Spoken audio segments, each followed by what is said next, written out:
Hi everybody, welcome to another tutorial video that I've been promising for a while.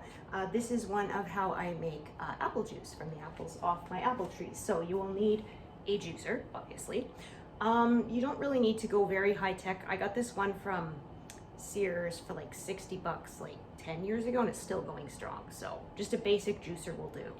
And then you'll need something to cut up your apples with, like an apple wedger or a corer.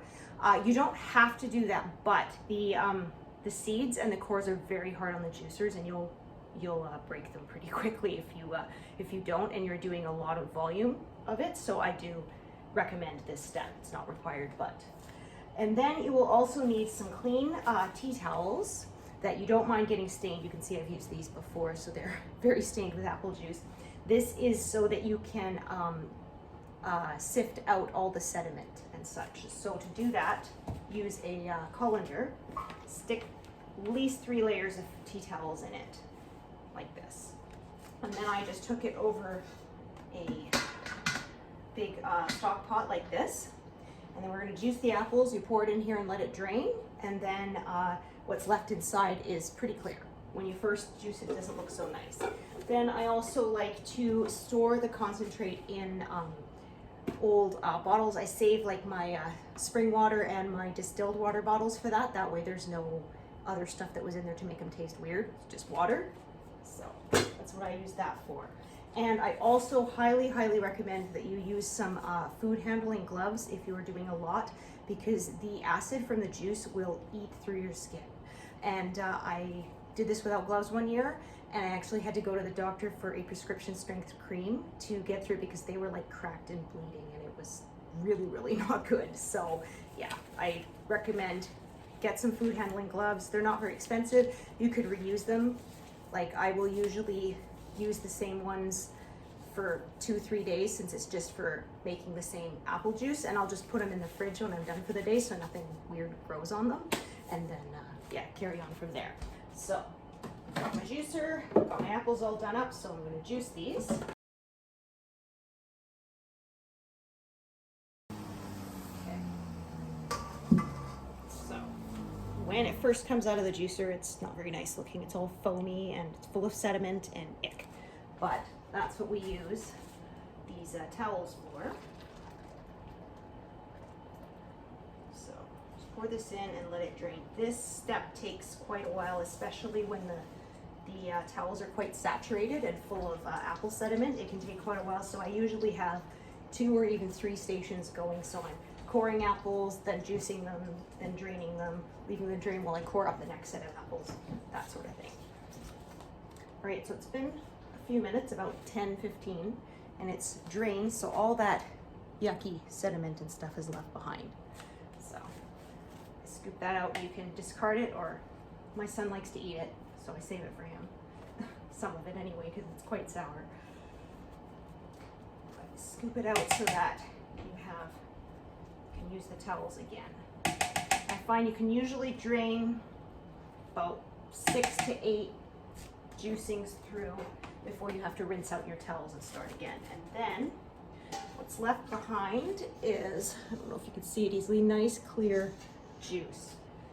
So this is the concentrate, and then I put it in old distilled water or spring water containers. And then we leave that to chill in the refrigerator overnight.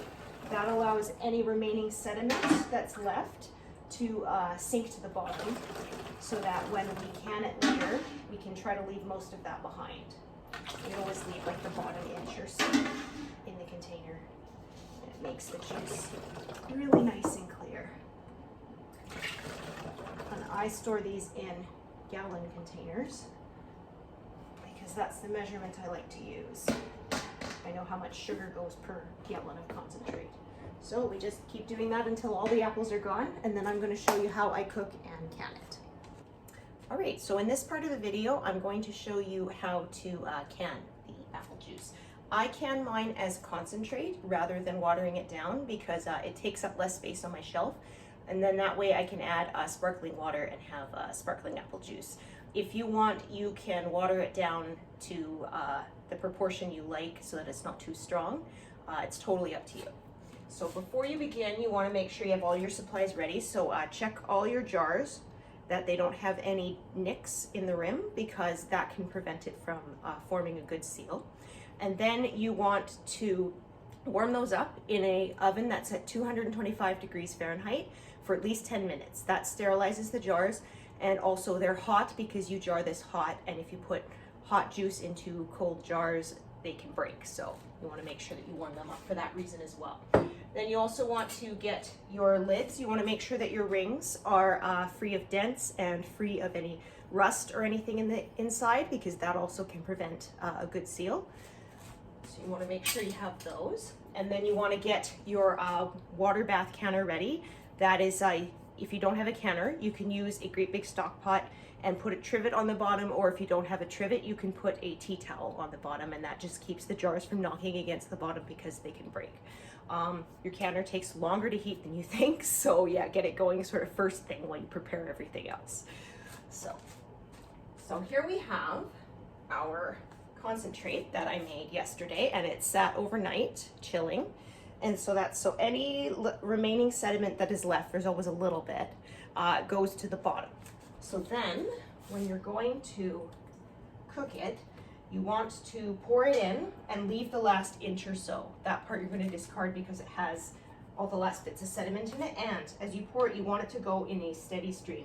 You don't want it to do that sort of slopping thing where you push it too hard and it slops over the edge, because that stirs up all the stuff on the bottom and kind of defeats the whole purpose of trying to avoid the sediment. So just be patient, don't rush it.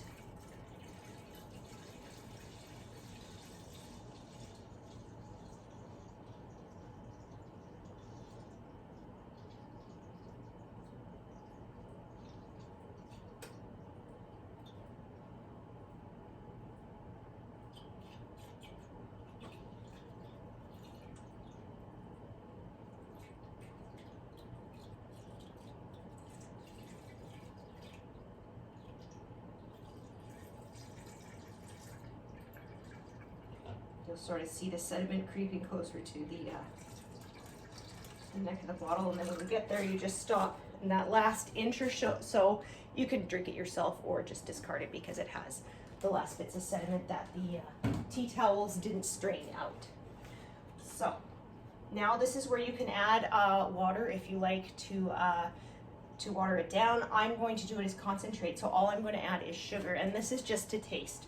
My apples are very, very sour, so I put in 3 cups of sugar per 4 liters or 1 gallon of concentrate. You can adjust that to taste.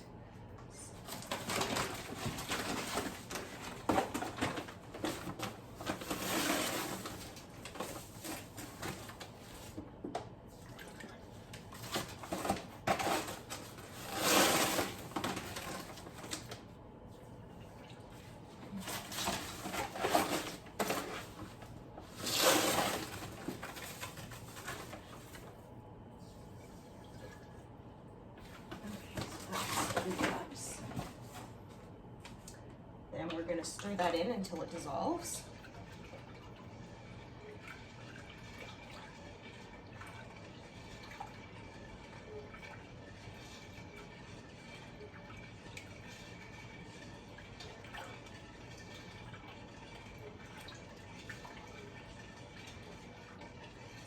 And then we are going to heat this up. So bring this to a boil.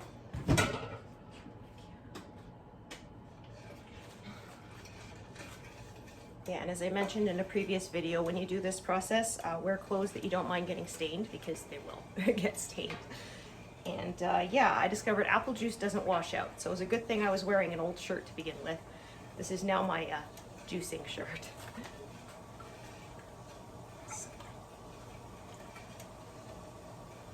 Once you get that sugar completely dissolved, then you don't really need to stir this again. Just bring it to a boil. It doesn't have to boil hard, just enough that it is hot. Because yeah, you don't want to put anything cold into the canner, into the boiling water, because the jars can break from the shock. So Okay, so now this has come to a boil, so we're going to remove it from the heat.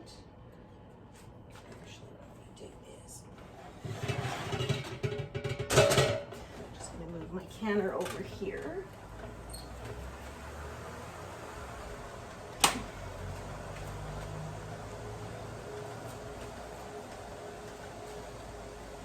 Okay, so we get our hot jars out of the oven.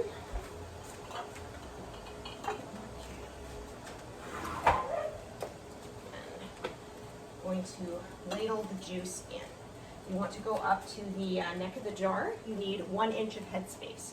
You want to make sure that you have the correct amount of headspace because if you don't have enough, then it won't form a vacuum seal. And if you have too much air in there, it also can mess with your seal, and I read that it's more likely to grow bacteria and such. So you can use a ruler if you're not entirely sure, but to the neck of the jar is what I found seems to be the right amount. So out of a gallon of concentrate, if you don't add any water, you end up with about 4.5 1 liter jars. Of course, I usually have several gallons of concentrate, so it adds up after a while. I usually have about 6 or 7 of them. So occasionally a little bit of stem or something will have made it through your straining process, so just pick that out and discard it. Just readjust the levels here. Okay, and then you are going to take a damp washcloth and just wipe your rims clean because any juice left on the rims can prevent it from sealing properly. So, oh, these are all standard. I have different size jars, so different size snap lids to go on them. And then you don't want to ream these on as tight as they will go. You want them, there needs to be a little bit of room for the air to escape and make a vacuum. So you put them on until they're just meeting the point of resistance and then turn them a couple more centimeters. So like another quarter turn, they say. If your rings aren't perfectly circular and they don't go on properly, just put it aside and use another one because it needs to be even around the edge or it won't make a good seal. All right. So now we're going to put these in the boiling water.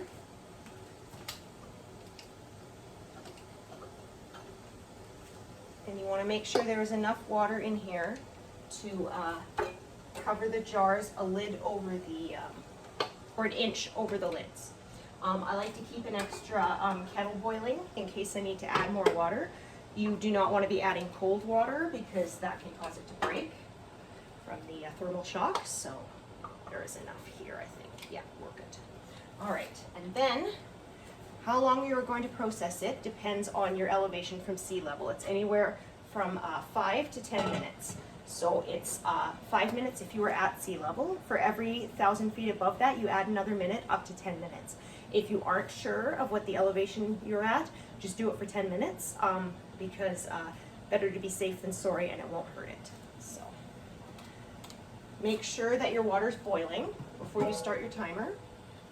This will just need another minute to heat up.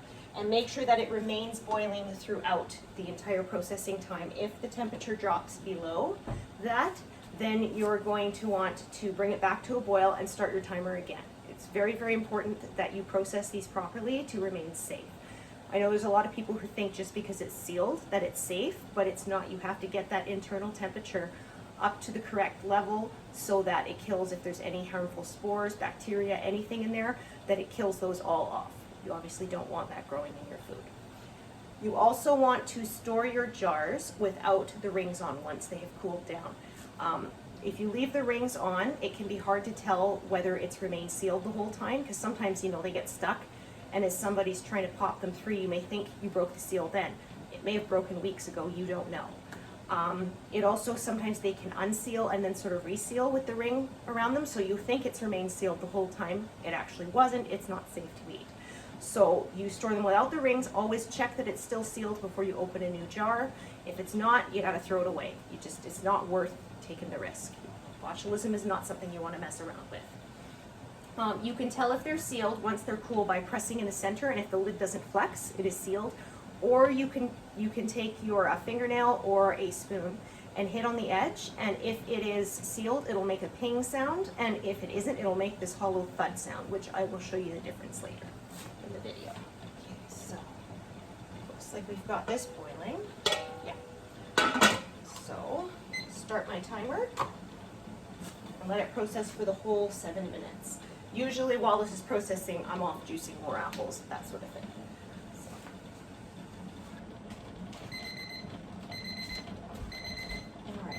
So that's time.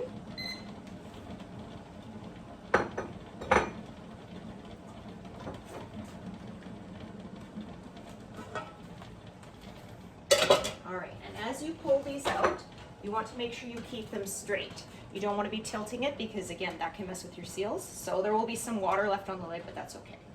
It will dry off.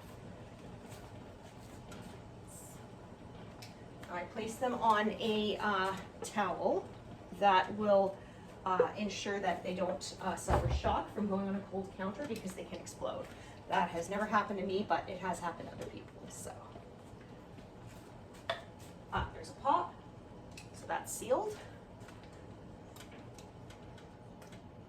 And then you're going to leave these to cool completely, and then you're going to test your seals and either store them away on the shelf without the rings, or if it hasn't sealed, you can either reprocess it with a new lid, and or you can put it in your fridge and just use that one first. All right? Okay, so here's my first batch of juice done. You can see how nice and clear it looks now. No sediment left. And show you the difference between ones that sealed and ones that didn't. If it's sealed, it makes this sound. And if it doesn't, I'll show you on this jar of jam I made yesterday that didn't seal. So that's sealed, that isn't, and you can also tell because the center flexes when you push it. It doesn't when you push the one that's sealed. I recommend that when you're testing though, don't do the push in the center method while they're still hot, because you could make a false seal that then releases later. You want it to have made a proper vacuum seal so that it will stay. So this way you can check even while it's still hot with your nail method. All right, so thanks for watching this video, and I hope you got something useful out of it. All right, thanks everyone. Bye.